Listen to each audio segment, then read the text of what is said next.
ప్రభునందు ప్రియమైన వారులారా, ప్రభువైన యేసుక్రీస్తు నామములో మీ అందరికీ శుభాభివందనములు. ఈ ఉదయకాలంలో కలవరి కృపాసన్నిధికి మిమ్మల్ని ఆహ్వానించుచున్నాను.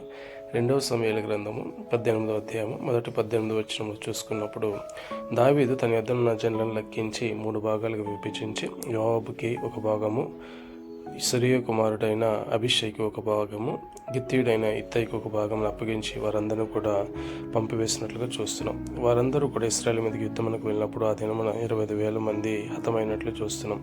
అబ్షాలోము కంచరగాడిద ఎక్కి వెళ్ళుచున్నప్పుడు మస్తకి చెట్టు క్రిందగా వృక్షం కిందగా వెళ్ళినప్పుడు, చిక్కు కొమ్మల క్రిందగా పోయినప్పుడు అతని తల చెట్ల కొమ్మలకు తగులుకున్నందున భూమికిని ఆకాశంలో మధ్యన వేలాడినట్లుగా చూస్తున్నాం. ఈ విషయాన్ని ఒక పనివాడు చూసి యోవాబుకు తెలియపరిచినప్పుడు 3 బాణములు తీసుకుని వెళ్ళి యోవాబు అతనిని గురిపెట్టి గుండెలకు కొట్టినప్పుడు అతడు చనిపోయినట్లుగా చూస్తాం.